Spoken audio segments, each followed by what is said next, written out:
ജിന്നിൻ്റെ പെണ്ണ് ഭാഗം 30. അവതരണം അപര.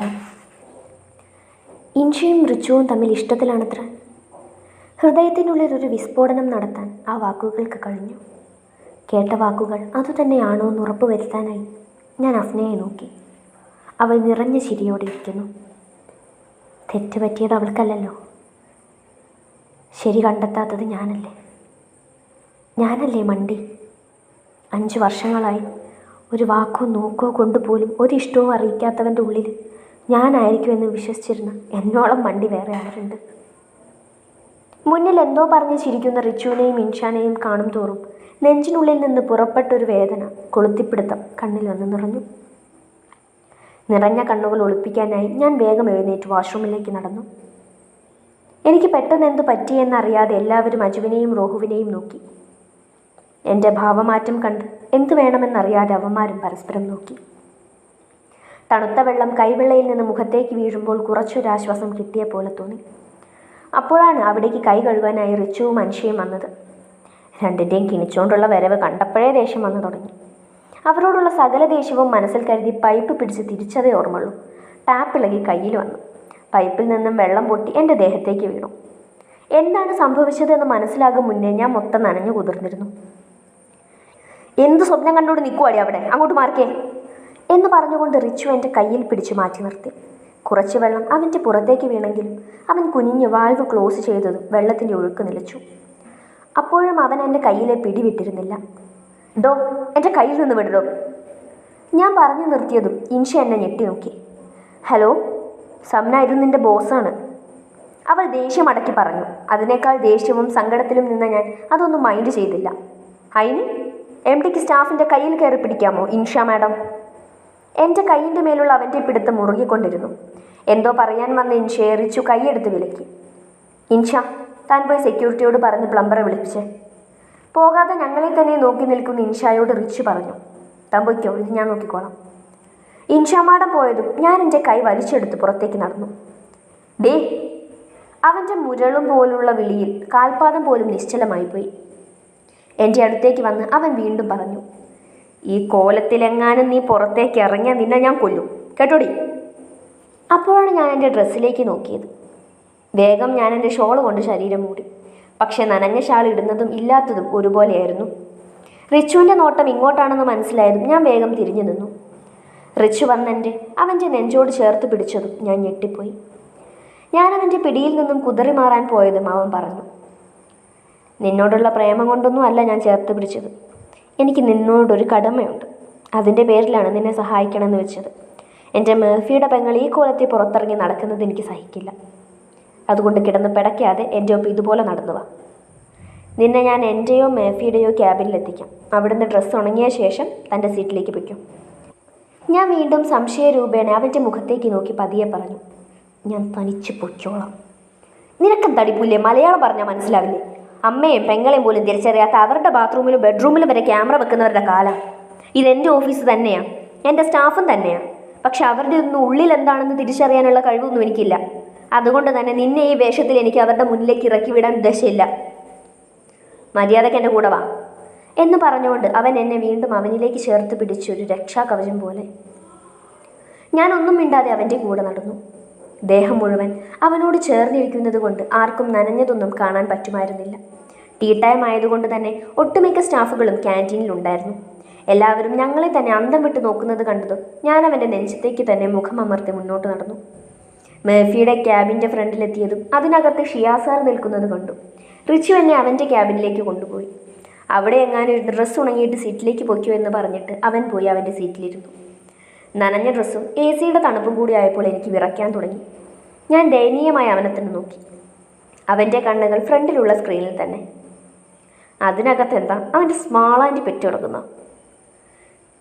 ഡാ കാലമാടാ, ഇങ്ങോട്ടൊന്ന് നോക്കി, ഞാനിപ്പോൾ വെറുതെ ചാവും. ആത്മയാണ്. എൻ്റെ വിളി കേട്ട പോലെ അവൻ ഇങ്ങോട്ട് നോക്കി. നീ വല്ലതും പറഞ്ഞോ? ഇല്ല, ഞാൻ ചുമല് കൂച്ചി. നിനക്ക് തണുക്കുന്നുണ്ടോ? ഞാൻ നിന്നോടാ ചോദിച്ചത്, നിനക്ക് തണുക്കുന്നുണ്ടോ എന്ന്. അവൻ എഴുന്നേറ്റ് AC ഓഫ് ചെയ്ത് എൻ്റെ അടുത്തേക്ക് വന്നു. അതെ, വല്ലതും പറയാനുണ്ടെങ്കിൽ തൊള്ള തുറന്ന് പറയണം, അല്ലാതെ നിൻ്റെ മനസ്സ് വായിക്കാൻ ഞാൻ മനഃശാസ്ത്രജ്ഞനൊന്നുമല്ല. അതെങ്ങനെയാ? പണ്ടും ഇതാണല്ലോ ശീലം. ഡോ, തനിക്ക് വല്ലതും പറയാനുണ്ടെങ്കിൽ മുഖത്ത് നോക്കി പറ, അല്ലാതെ മനുഷ്യന് മനസ്സിലാകാത്ത ഭാഷയെ പറഞ്ഞ ആളെ കളിയാക്കുവാണോ? ഡി പുല്ലേ, നീ കുറെ നേരമായല്ലോ ഡോ താനെന്നൊക്കെ വിളിക്കാൻ തുടങ്ങിയിട്ട്. ഞാൻ തൻ്റെ MD ആണ്. അതിന് ഞാനെന്ത് വേണം? തനിക്ക് എന്നെ സഹിക്കാൻ പറ്റുന്നില്ലെങ്കിൽ എന്നെ പറഞ്ഞു വിട്ടേക്ക്. ഓഹോ, അപ്പം അതാണ് മോളുടെ പ്ലാൻ അല്ലേ? നടന്നത് തന്നെ.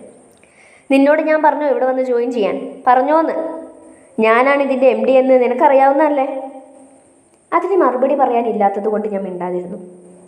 എന്താടി നിന്റെ നാവിറങ്ങിപ്പോയോ? നിനക്കിപ്പോൾ ഒന്നും പറയാനില്ലേ? അവൻ എൻ്റെ അടുത്തേക്ക് വന്ന് കണ്ണിലേക്ക് നോക്കി നിന്നു. നോട്ടം മാറ്റാതെ അവൻ എൻ്റെ അടുത്തേക്ക് നീങ്ങി നിന്നിട്ട് ചോദിച്ചു, പറയടി, എന്താ നിനക്കൊന്നും പറയാനില്ലേ? അവൻ എന്താ ചോദിച്ചതെന്ന് പോലും ഞാൻ മറന്നുവരുന്നു. ആ നോട്ടത്തെ നേരിടാനുള്ള ശക്തിയില്ലാതെ ഞാൻ താഴേക്ക് നോക്കിയിരുന്നു. അപ്പോഴാണ് രോഹു ഡോറ് തുറന്ന് അകത്തേക്ക് വന്നത്. ഞങ്ങളുടെ നിൽപ്പ് കണ്ടതും അവൻ അകത്തേക്ക് കയറണോ പുറത്തേക്ക് ഇറങ്ങണോ എന്നറിയാതെ പ്ലിങ്ങി നിന്നു. നീ എന്താടാ അവിടെ നിന്ന് ഡാൻസ് കളിക്കുന്നത് എന്ന് ചോദിച്ചുകൊണ്ട് റിച്ചു പോയി സീറ്റിലിരുന്നു. നീ എന്താ രോഹു വന്നത്? മെഹ്റൂനെ തിരക്കി വന്നതാ. അവൾക്ക് എന്തു പറ്റിയതാ? കൂടുതലൊന്നും പറ്റിയില്ല. അവൾക്ക് ഡൈനിങ് ഏരിയയിലെ പൈപ്പ് പോയി ചെറുതായിട്ടൊന്ന് ഗുസ്തി പിടിച്ചു. അവിടെ നിന്ന് തന്നെ അങ്ങ് കുളിച്ചു. ആ കോലത്തിൽ അങ്ങോട്ട് ഇറക്കി വിടാൻ തോന്നിയില്ല. അതാ ഇവിടെ കൊണ്ടുവന്നത്. അവളുടെ ഡ്രസ്സ് ഉണങ്ങിയല്ലോ. അപ്പം പിന്നെ രണ്ടാളും പോയി പണി ചെയ്തേ. ഞാനും റോഹും കൂടി ഡോറിനടുത്തെത്തിയതും റിച്ചു വീണ്ടും വിളിച്ചു, അതെ, രണ്ടും അവിടെ ഒന്ന് നിന്നേ. ഇതൊരു ഓഫീസാണ്. ഞാൻ നിങ്ങളുടെ MDയും. ആ ഓർമ്മ രണ്ടാൾക്കും എപ്പോഴും ഉണ്ടാവണം. പൊയ്ക്കോ. സീറ്റിലെത്തിയതും അഫ്നി ഇരുന്ന് കയ്യും കാലും കാണിക്കാൻ തുടങ്ങി. അവൾക്ക് എന്താണ് നടന്നത് എന്ന് ഓർത്തൊരു സമാധാനവും കിട്ടുന്നുണ്ടായിരുന്നില്ല. ഫ്രീ ടൈമിൽ അവൾ ഓടി എൻ്റെ അടുത്തെത്തി. ഞാനൊരു കാര്യം പറഞ്ഞതും അവൾ അസൂയയോടെ പറഞ്ഞു, നിനക്കെന്ത് ഭാഗ്യമാണോടാ മെഹ്റൂ, വന്ന് ഒരാഴ്ച കഴിയും മുന്നേ MDയെ കയ്യിലെടുക്കാൻ പറ്റിയല്ലോ. എൻ്റെ പഠിച്ചോനെ, ഇതുപോലെ എനിക്കും മേഫി സാറിനെ കെട്ടിപ്പിടിക്കാൻ ഒരു അവസരം കൊണ്ടുതരണേ. ഞാൻ അവളെ അത്ഭുതത്തോടെ നോക്കി. നിനക്ക് അത്രയ്ക്ക് ഇഷ്ടമാണോ മേഫിയെ? എനിക്ക് ആ മുതലിന് ഒത്തിരി ഇഷ്ടമാണോടാ മെഹ്റൂ. ആണോ? എന്നാൽ നമുക്കൊന്ന് ആലോചിച്ചാലോ? പിന്നെ നിൻ്റെ ആങ്ങളല്ലേ, നീ ആലോചിച്ച് ഉടനെ എന്നെ അങ്ങ് കെട്ടാൻ ഒന്ന് പോയാ പെണ്ണെ. എന്നാലും നിനക്ക് ഭാഗ്യമില്ലടി മെഹ്റൂ. ആ ഇൻഷാമ്മയുടെ ഇല്ലായിരുന്നെങ്കിൽ ഈ സാഹചര്യം മാത്രം മതിയായിരുന്നു നിനക്ക് റോഷൻ സാറിനെ വളച്ചെടുക്കാൻ. അത് കേട്ടതും ദേഷ്യം എവിടുന്നൊക്കെയോ പൊട്ടിമുളയ്ക്കാൻ തുടങ്ങി. അഫ്ന, നീ മിണ്ടാതെ പോയേ, എനിക്ക് എന്നെ തന്നെ പിടിക്കാതിരിക്കുകയാണ്. അതേസമയം മാളിയേക്കൽ തറവാട്ടിലെ മുറ്റത്തേക്ക് ഒരു സ്വിഫ്റ്റ് കാറ് വന്നു നിന്നു. ആഗതനെ കണ്ടതും അബ്ബാസ് ഹാജിയുടെ മുഖം ഇരുണ്ടു. അസ്സലാമു അലൈക്കും. വലൈക്കും അസ്സലാം, കയറി വരൂ. എന്താണ് അക്ബർ ഈ വഴിക്കൊക്കെ? വന്ന ആളിനോട് അബ്ബാസ് ചോദിച്ചു. ഇങ്ങോട്ട് വരാൻ എനിക്ക് ഒട്ടും താല്പര്യം ഉണ്ടായിട്ടല്ല, പക്ഷേ എൻ്റെ തലമുറകളെല്ലാം മാളിയേക്കൽ തറവാട്ടിൽ കിടന്ന് നരയിക്കുന്ന കാണാൻ വയ്യാത്തതുകൊണ്ട് വന്നതാ. മനുഷ്യന്മാരായിട്ട് നരകിക്കാൻ ഇത് അക്ബറിൻ്റെ തറവാടല്ല, മാളിയേക്കൽ തറവാടാണ്. ദേഷ്യം കടിച്ചമർത്തി അയാൾ സംസാരിച്ചു. ഇവിടെ വന്നു കയറിയ 3 മരുമക്കളും ഈ വീട്ടിലെ റാണിമാരാണ്, അല്ലാതെ ഇവിടുത്തെ വേലക്കാരികളല്ല. എന്നെ കൊണ്ട് കൂടുതലൊന്നും പറയിപ്പിക്കാത്തതാവും നല്ലത്. അക്ബർ വന്ന കാര്യം പറയും. എനിക്ക് കൂടുതലൊന്നും സംസാരിക്കാൻ താല്പര്യമില്ല. ഒരു കാര്യം അറിഞ്ഞു വന്നതാ. എൻ്റെ പേരക്കുട്ടിയുടെ കല്യാണം ഉറപ്പിക്കാൻ പോകുന്നുവെന്ന് കേട്ടു. എൻ്റെ മകൻ്റെ കാര്യത്തിൽ എനിക്കൊരു അവകാശവും ഇല്ലെന്നാണോ മഹാമനസ്കനായ അബ്ബാസ് ഹാജി പറയുന്നത്? റിച്ചുവിൻ്റെ കല്യാണം ഇവിടുത്തെ കുട്ടിയായി നടത്താൻ ബുദ്ധിമുട്ടുണ്ട്. ആ അഹങ്കാരി പെണ്ണിന് എൻ്റെ കുടുംബത്തിൻ്റെ തലമുറ മുന്നോട്ട് കൊണ്ടുപോകാൻ വേണ്ട. അബ്ബാസ് ഹാജി ചിരിച്ചുകൊണ്ട് പറഞ്ഞു. അത് താനല്ലല്ലോ അക്ബറെ തീരുമാനിക്കുന്നത്. പിന്നെ ആരാ തീരുമാനിക്കേണ്ടത്? സ്വന്തം ബാപ്പയുടെ വാക്കിന് വില കൽപ്പിക്കാത്ത എല്ലാ അമ്മാവും പറയുന്നത് മാത്രം കേട്ട് നടക്കുന്ന എൻ്റെ മകൻ അഹമ്മദോ? ഞാൻ അവനോട് അഭിപ്രായം ചോദിച്ചിട്ടല്ല ഇങ്ങോട്ട് വന്നത്. അവന് നിങ്ങൾ പറയുന്നതിനപ്പുറം ഇല്ലല്ലോ. ഞാൻ എൻ്റെ റിച്ചുവിനെ രക്ഷിക്കാൻ വന്നതാ. കണ്ടവൻ്റെ കൂടെ എല്ലാം കോളേജിൽ അഴിഞ്ഞാടി നടക്കുന്ന മാളിയേക്കലിലെ പെണ്ണിനെ എൻ്റെ റിച്ചുവിന് വേണ്ട. എൻ്റെ പൊന്നു മോളെക്കുറിച്ച് ഇത്രയും അനാവശ്യം പറഞ്ഞിട്ട് ഞാൻ മിണ്ടാതിരിക്കുന്നത് അക്ബർ ഇരിക്കുന്നത് എൻ്റെ പൂമുഖത്താണല്ലോ എന്നോർത്ത് മാത്രമാണ്. എൻ്റെ വീട്ടിലാകെയുള്ളൊരു പെൺതരിയെക്കുറിച്ചാണ് താൻ ഇതൊക്കെ പറയുന്നത്. എന്തായാലും അക്ബർ ഇത്രയും കഷ്ടപ്പെട്ട് വന്നതല്ലേ, ഇതിൻ്റെ തീരുമാനം അറിഞ്ഞിട്ട് പോയാൽ മതി. അതിലറിയാനൊന്നുമില്ല അബ്ബാസ്. എൻ്റെ റിച്ചുവിന് ഇവിടുത്തെ കുട്ടിയെ നിക്കാഹ് ചെയ്യാൻ ഇഷ്ടമല്ല. വിശ്വാസമില്ലെങ്കിൽ അവനെ തന്നെ വിളിച്ചു ചോദിക്കും.